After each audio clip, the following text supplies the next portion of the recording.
Assam plumber YouTube চেনেললৈ আপোনালোকৰ স্বাগতম। আকৌ এটি নতুন ভিডিঅ' লৈ আপোনালোকৰ মাজত আহিছোঁ।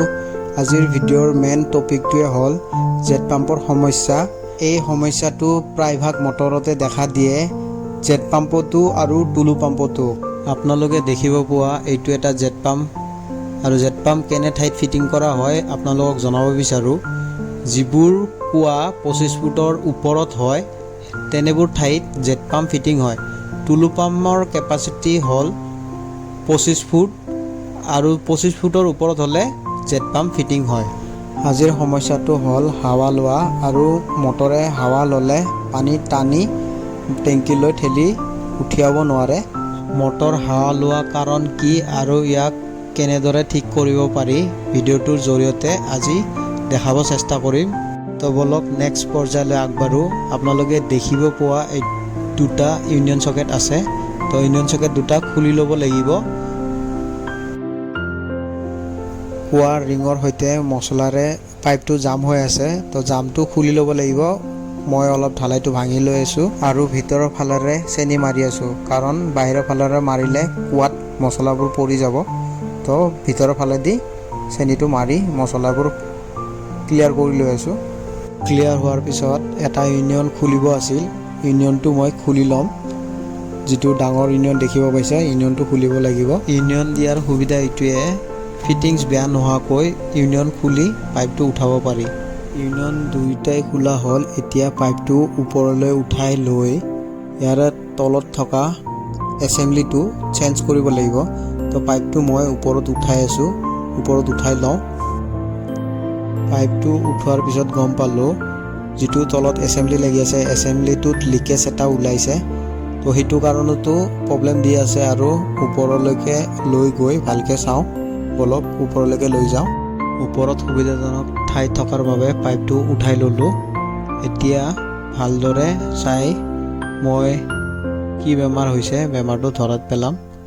তো আপোনালোকে দেখিবই পাইছিল তাতে এটা লিকেজ ওলাইছিল। এই বডিটো ক্ষয় গৈছে, ক্ষয় যোৱাৰ বাবদ ইয়াতে এটা লিকেজ ওলাইছে, আৰু তলৰ যিটো স্প্ৰিং আছে ন, স্প্ৰিংটো বেয়া হৈছে। তো ইয়াক খুলি নতুন এটা চেক ভাল্ভ লগাব লাগিব। তো মই এতিয়া দুডাল পাইপো খুলি লওঁ। পাইপটো খোলাৰ পিছত নতুন চেক ভাল্ভটো আপোনালোকক দেখাই আছোঁ। জেট পাম্পত দুডাল পাইপ লগোৱাৰ কাৰণ হ'ল এটা পাইপেৰে হাৱা কম্প্ৰেছাৰ কৰি আনটো পাইপেৰে পানী ঠেলি পঠিয়াই দিয়ে টেংকিলৈ। টুলু পাম্পৰ তলতো চেক ভাল্ভ লগোৱা থাকে, আৰু এইটো খুলি থকাটো এছেম্বলি বুলিও কোৱা হয়। তো এছেম্বলিটো খুলি ল'লোঁ। এতিয়া নতুন এছেম্বলিটো আপোনালোক দেখাব বিচাৰোঁ। এইটো নতুন এছেম্বলি হয়। এছেম্বলিটোৰ এইটো এটা ভাল অপশ্যন দিছে। তলৰ যিটো অপশ্যন আছে এইটো স্প্ৰিং নাই, এইটো মানে ৱেট আছে। ৱেটটোত পানীৰ প্ৰেছাৰত পৰি যাব, আৰু যেতিয়া মটৰটো চলাই দিব এইটো টানি উঠাই দিব। মটৰৰ হাৱা লোৱা কাৰণ এইটোৱে, এই এছেম্বলি বা চেক ভাল্ভ যেতিয়া কাম নকৰা হয়, পাইপৰ পানীটো খালী হৈ যায়, তেতিয়া হাৱা লোৱা প্ৰব্লেমটো আহে। কেতিয়াবা মটৰৰ হাৱা ল'লে চেক ভাল্ভটো আপোনালোকে চেক কৰি ল'ব। গছৰ পাতো ফাঁচি যাব পাৰে, আৰু পাইপটো ফুল থাকিবই লাগিব। পানীটো পাইপত ফুল থাকিব লাগিব। ফুল থাকিলেহে মটৰে পানী টানিব পাৰে। তো সেইটো ক্ষেত্ৰত হাৱা লোৱা প্ৰব্লেমটো আহে।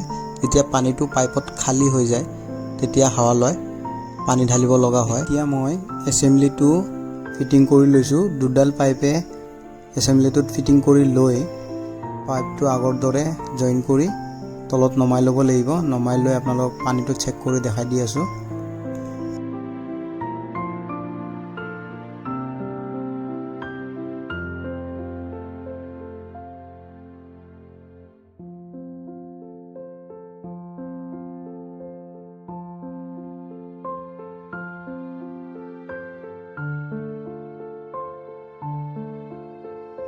ৰছীৰ সৈতে দুইডাল পাইপে বান্ধি ল'ম।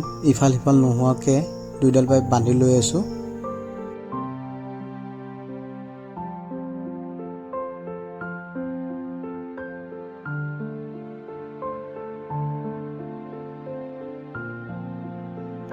আজি য'ত মই কাম কৰি আছোঁ, মোৰ ঘৰৰ পৰা বেছি দূৰ নহয়। প্ৰতীক্ষা হস্পিটেলৰ সন্মুখতেই বিল্ডিং এটাত মোৰ কাম চলি আছে। তো আপোনালোকে দেখি পাইছে এইটো প্ৰতীক্ষা হস্পিটেল। নতুন এছেম্বলিটো ফিটিং হ'ল। ফিটিং কেনেদৰে হ'ল আপোনালোকে যদি ভিডিঅ'টো ভালদৰে চাইছে দেখিবই পাইছে।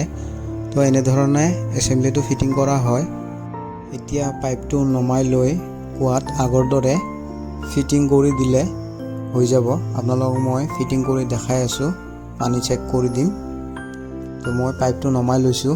নমোৱাৰ পিছত ইয়াতে আৰু এটা কাম কৰিব লাগিব, যিহেতু আমি পাইপটো কমপ্লিটলি উঠাই দিছিলোঁ, উঠাই দিয়াৰ কাৰণে পাইপটো খালী হৈ গৈছে। তো পাইপত পানী ভৰাই পাইপটো পূৰা ফিল আপ কৰি ল'ব লাগিব। ফিল আপ কৰি লোৱাৰ পিছত ইঞ্জিন দুটা ফিটিং কৰি মটৰৰ চুইচটো দিলে পানীটো উঠাই দিব। তো আজিৰ ভিডিঅ'ৰ মাধ্যমেৰে আপোনালোকক মটৰৰ হাৱালা প্ৰব্লেমৰ ওপৰত দেখাব চেষ্টা কৰিলোঁ। যদি ভিডিঅ'টো ভালদৰে চাইছে দেখিবই পাইছে কেনেধৰণে হাৱালা প্ৰব্লেমটো সলিউশ্যন কৰিব পাৰি। আৰু এনেধৰণৰ ভিডিঅ' চাবলৈ মোৰ ইউটিউব চেনেলটো ছাবস্ক্ৰাইব কৰিব। প্লাম্বিং ৰিলেটেড এনেধৰণৰ ভিডিঅ' আপোনালোকৰ মাজলৈ আনি থাকিম। আজিলৈ বাই বাই।